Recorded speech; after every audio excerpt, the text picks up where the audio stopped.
Hello, and welcome back to Coin Lady channel. In a last-ditch effort to overturn Torres' decision in the rippling SEC case, the SEC filed a motion late Friday night. This video will go over the submission's highlights because they contain gems that show the SEC's continuous utter hypocrisy. Justification for filing with the SEC will also be discussed. The likelihood of the SEC's appeal winning is low, according to several lawyers. Since the SEC has provided details in this brief that show their tactics, we will explore their true intentions in submitting this. This video will cover that topic as well as the many different perspectives found on social media platform Twitter. Please respect the time commitment made to you by all of the participating legal experts in this matter. There are a number of crucial factors to consider. At the outset of this video, I wanted to discuss the legal grounds the SEC claims support their appeal. In most situations, the case must be closed before an appeal can be filed. At this time, we know that a trial will occur in this matter. By all accounts, the SEC's appeal should have been filed after the trial concluded. This is, essentially, an emergency plea from the SEC. It is referred to as an interlocutory appeal. This necessitates a strong case for why an appeal is needed immediately. According to the SEC's most recent brief before Judge Torres, the breadth of Judge Corr's judgment is the primary motivation for filing an appeal. They claim that the widespread nature of the Judge Corr order has led to widespread confusion and uncertainty in the marketplace. When we get there, we'll talk about whether or not that makes any sense. Without rehashing his entire tweet thread, I want to begin by discussing something important that Bill Morgan just mentioned. Bill Morgan did a deep dive into the SEC's stance, coming to the conclusion that the SEC is fundamentally pressuring the judge to make a decision. The SEC is peeved because Judge Corrs provided extensive analysis of how she applied the Howey test to each of Ripple's sales. In its appeal, the SEC misrepresents Judge Torres' ruling and argues that it is excessively wide, despite the fact that she applies the Howey test with great clarity. The SEC is proceeding in this way because it recognizes it has no legal basis for contesting the Church Torres case, which found that most sales of Ripples did not include securities after using the Howey test due to Judge Corrs' careful application of the Howey test to each of these purchases. The SEC should have no grounds for an immediate challenge. By arguing that the judge should have been more clear, as they do in their appeal, the SEC is trying to coerce her into making a conclusion. Bill Morgan seems to have her in the right spot. You're having trouble with your appeal-related arguments, I think, because you're misrepresenting the court's legal conclusion, he said. This action is causing problems for the SEC. If the SEC has to stoop to twisting Judge Torres' judgment, he argues, they are probably not on the right side of the law. Since the SEC has already requested an unusual circumstance appeal, I believe this is a good place to begin. They are trying to get through this since they know they are in a precarious situation. But Bill Morgan is making the point that you don't have to twist the truth if you're already on the right side of the issue. Since the SEC is obviously breaking the law, they are definitely stretching the truth. I think it's time to move on to the more humorous of the SEC's outlandish statements made in this brief. Undoubtedly, the SEC claimed that Ripple intentionally dragged out the legal processes to waste the SEC's time and money.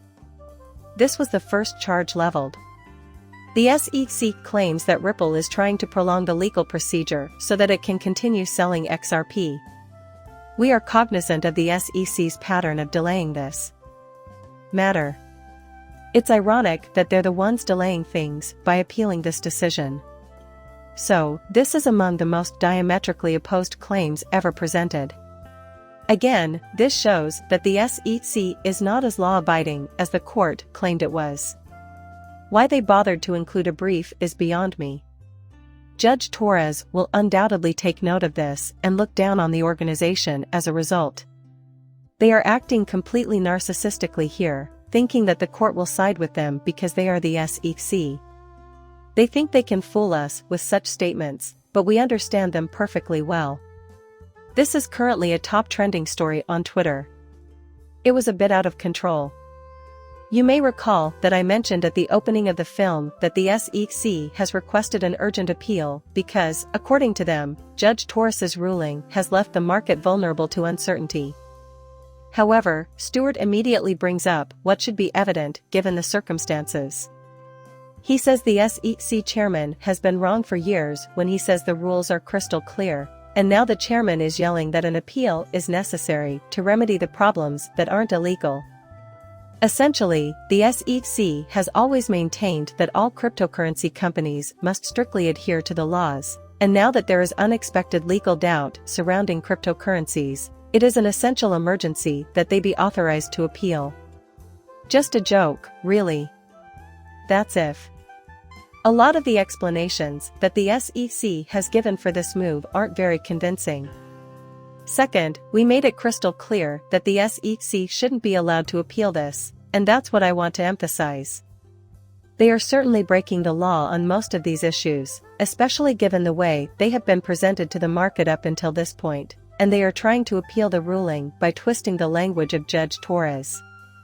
The SEC's motivation for appealing and ultimately winning this case has been highlighted. Rather than being a footnote, I would call this a synopsis of the SEC's business strategy. They can use an appeal to bring up the potential of a settlement, as per the SEC's rules. As a result, I think they may have already accomplished their objective. This assertion suggests the SEC has very little leverage on Ripple as settlement talks get near. The SEC case brought by Ripple was successful on almost all fronts. The SEC is using litigation as a stick to try to hold Ripple accountable right now. In the ongoing settlement talks between Ripple and the SEC now holds no leverage. Since Judge Horizon has ruled in favor of Ripple in almost all key cases, Ripple has no influence.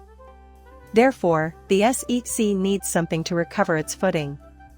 This is essentially an admission on their part. However, it is precisely what they hope to achieve with this appeal. The SEC intends to use this appeal as a tool in its legal arsenal. They are seeking to get in touch with Ripple in an effort to coerce them into resolving the matter amicably or face further legal action. The SEC may utilize this legal action, this appeal, to try to at least better their case or what they received in a settlement, but at this time we have no idea if Ripple plans to resolve this matter. For me, this is the only viable answer, therefore it piqued my interest. There is no logical basis in the SEC for granting an appeal. The very idea that they would submit such an appeal is absurd. Judge Torres is being manipulated. There is obviously no legal basis for it. In actuality, I'm hoping to coerce Ripple into a deal that works better for them. Another point I'd want to make is that I don't think the SEC will be successful on appeal, given that it's quite unlikely that Judge Torres will really agree with this appeal and that practically every lawyer in the XRP community who's worked on this case has said as much. But I didn't want to show you just what they were saying, I also wanted to show you what Mark Fecal had to say, as he has consistently taken the side of the SEC. He has almost come around to their point of view. He said he thinks it's unlikely they'll be able to convince a judge to issue an interlocutory appeal, and that it will be hard for them to prove their case. The bar that the SEC must overcome with an interlocutory appeal is extremely high. And as we've seen, the facts weigh heavily against them. Since Mark Fecal would likely vote with the SEC if anyone were to, even if he were unwilling to support the agency's interlocutory appeal, I believe this to be highly significant. This legal action is likely just an attempt to squeeze Ripple into a settlement, given the agency has no evidence to pass a high bar.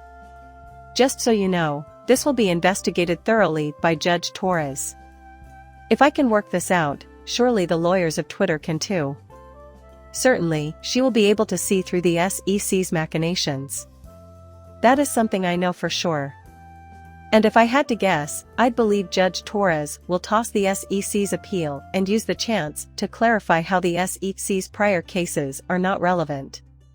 The SEC's only argument in this appeal was that, in some circumstances, other cryptocurrencies could also be considered securities. take into account the scenarios presented by the library and Terra Luna. However, Judge Torres can only rule that your appeal is denied in this case.